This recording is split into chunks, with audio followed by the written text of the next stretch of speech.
Hello all எல்லாருக்கும் வணக்கம் and welcome back to be unique with Priya. எல்லாரும் எப்படி இருக்கீங்க? நல்லா இருக்கீங்களா?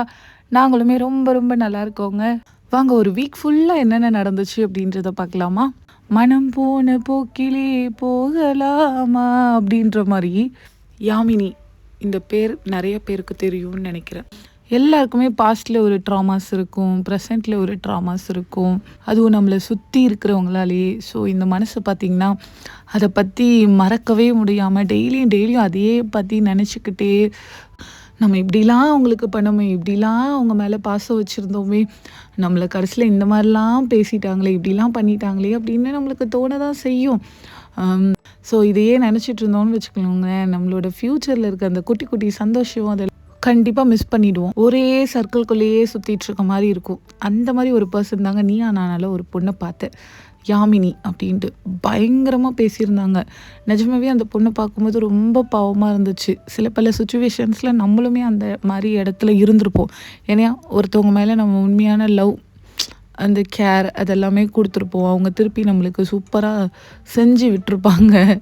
அதுலேருந்து வெளியில் வராமல் அந்த சர்க்கிள்குள்ளேயே தான் சுற்றிக்கிட்டு இருப்போம். இப்போ நான் என்ன சொல்ல வரேன்னு பார்த்தீங்கன்னா, மூவ் ஆன் பண்ணிடுங்கன்னு சொல்ல வரேன். நம்மளோட அன்புக்கும் அந்த கேருக்கும் வந்து அவங்க சரியானவங்க கிடையாது.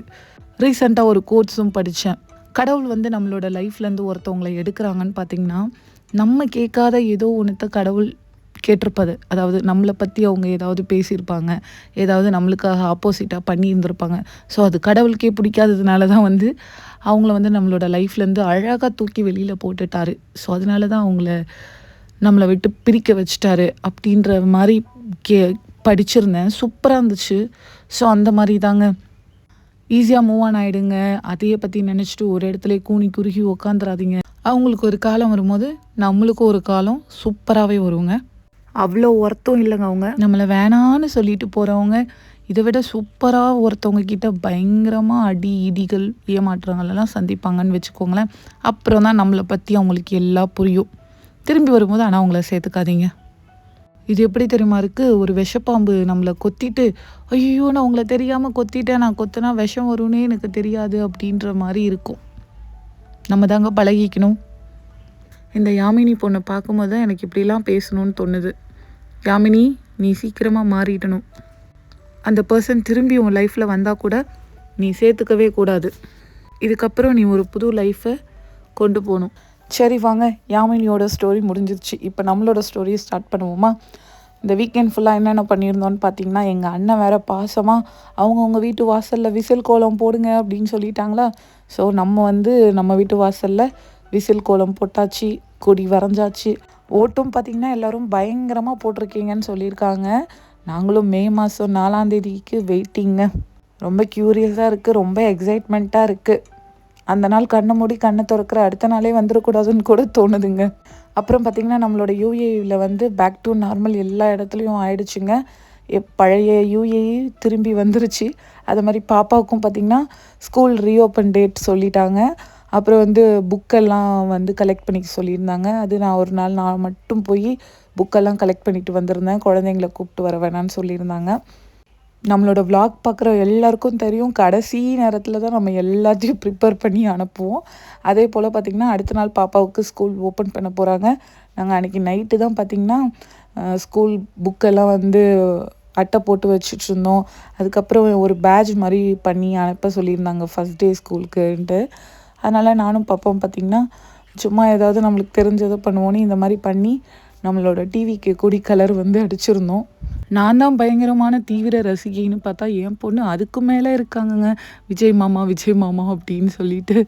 ஸோ அவரோட பாட்டை போட்டுட்டு தான் நாங்கள் வந்து அந்த கொடியில் கலர் அடிச்சிருந்தோம். அவ்வளோ வைபாக இருந்துச்சுன்னு வச்சுக்கோங்களேன்.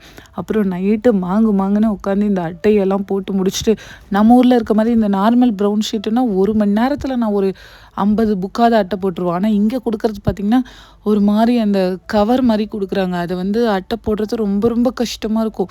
அவங்கவுங்க யூடியூப்பு என்னென்னமோ பார்த்து அட்டை போட்டுட்ருக்காங்க. பட் நான் அதெல்லாம் பண்ணுறது கிடையாது. எனக்கு என்ன மாதிரி வருதோ அங்கங்கே பபுள்ஸ் அதெல்லாம் வந்திருக்கும், அப்படியே போட்டு அட்டையை போட்டு வச்சிடுறது. அப்புறம் நெக்ஸ்ட் டே பார்த்திங்கன்னா பாப்பா பயங்கர எக்ஸைட்மெண்ட்டு. ஏன்னா ரொம்ப நாள் கழித்து ஒரு 2 மாதம் கழித்து ஸ்கூலுக்கு போகிறாங்கன்னு நினைக்கிறேன். 2-2.5 மாதம்னு நினைக்கிறேன், எனக்கு சரியாக தெரியல. ஸோ காலையில் ஜம்முன்னு கிளம்பியாச்சு. போன வாட்டி ஊர்லேருந்து வரும்போதே பார்த்திங்கன்னா கிரேடு 2க்கான பேக்கும் வாங்கிட்டு வந்துட்டோம். என் பொண்ணு வந்து ஸ்கூலுக்கு போகிறதுல அவங்க ஒரு பக்கம் செம்ம ஜாலியாக எக்ஸைட்மெண்ட்டாக இருந்தாங்க. ஃப்ரெண்ட்ஸ் பார்க்க போகிறாங்க, டீச்சர்ஸ்லாம் பார்க்க போகிறாங்கன்ட்டு. எனக்கு ஒரு பக்கம் பார்த்திங்கன்னா அப்பாடா அப்படின்ற மாதிரி இருந்துச்சு. எனக்கு நல்ல டைம் கிடைக்குங்க. பாப்பா 10 மணிக்கு போயிட்டு 5 மணிக்கு தான் வருவாங்க. என் வீட்டுக்காரர் பார்த்திங்கன்னா 8 மணிக்கு போயிட்டு 4 மணிக்கு வருவார். ஸோ இந்த இடைப்பட்ட கேப்பு பார்த்திங்கன்னா எனக்கு அப்படி ஒரு சொர்க்கமே கண்ணில் தெரியும். தூங்குவேன், என்னென்ன வேலை செய்யணுமோ அப்படியே பொறுமையாக வேலை செய்வேன், நல்ல பாட்டு கேட்பேன், இப்படின்ட்டு ஜாலியாக இருக்கும்.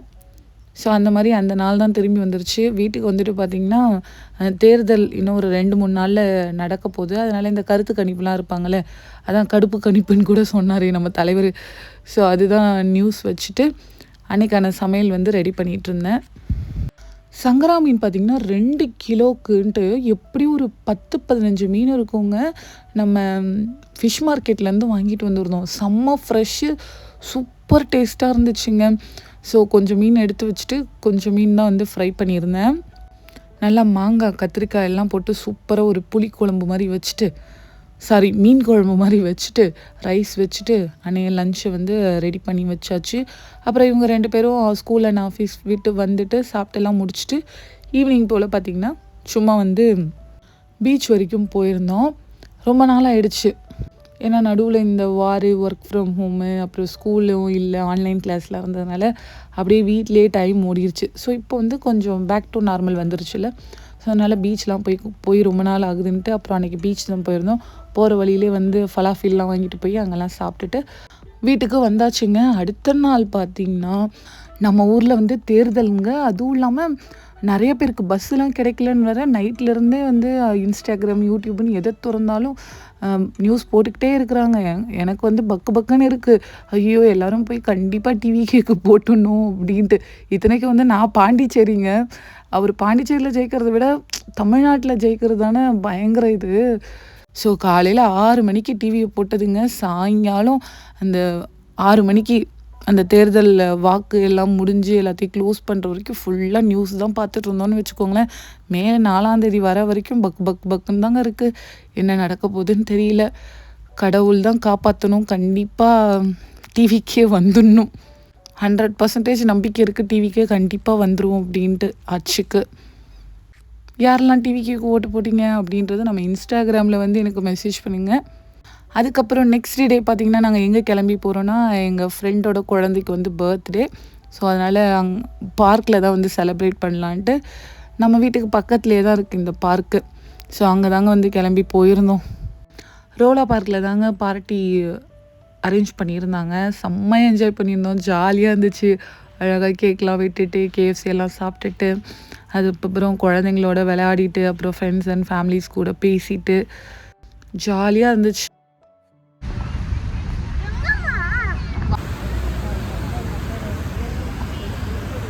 ஆண்டி பச்சை பசேல் நல்லா அழகா இருக்கு.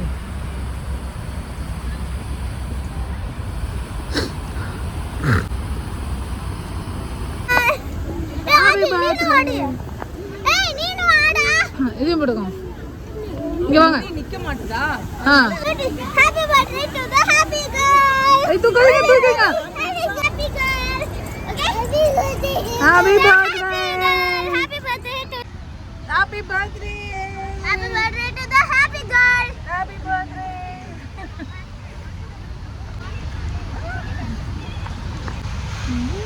Happy birthday to the happy girl. சரி வயசாவது லாட்னு இருக்கு.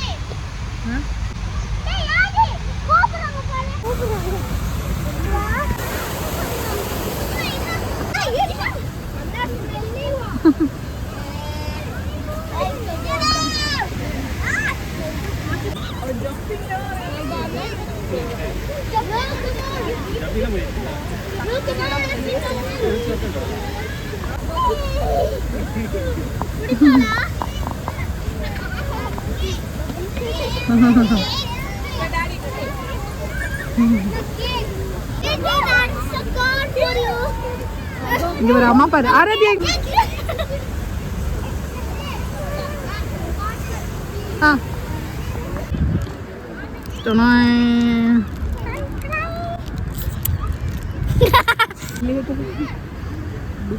வெளிநாட்டில் வாழ்கின்ற ஒவ்வொருவருக்கும் தெரியுங்க இந்த பர்த்டே பார்ட்டி எவ்வளோ எவ்வளோ முக்கியம்ன்ட்டு. நாங்கள் செலிப்ரேட் பண்ணுறதுன்னு பார்த்தா இந்த பர்த்டே பார்ட்டிஸ் மட்டும்தான். ஜாலியாக செலிப்ரேட் பண்ணியிருந்தோம். செம்மையாக இருந்துச்சு. அவ்வளோதாங்க, விலாக் முடிஞ்சுது. தேங்க்ஸ் ஃபார் வாட்சிங். மறக்காமல் நம்ம சேனலை ஃபாலோ அண்ட் சப்ஸ்கிரைப் பண்ணிக்கோங்க. இது வரைக்கும் சப்போர்ட் பண்ண எல்லாருக்கும் ரொம்ப ரொம்ப நன்றிங்க. இவ்வளோ நாள் கொஞ்சம் போரிங்காக தாங்க லைஃப் போய்கிட்டு இருந்துச்சு. இப்போ பேக் டு நார்மல் வந்துருச்சுங்க. இன்னொரு விலாகில் பார்க்கலாம். பாய் பாய்.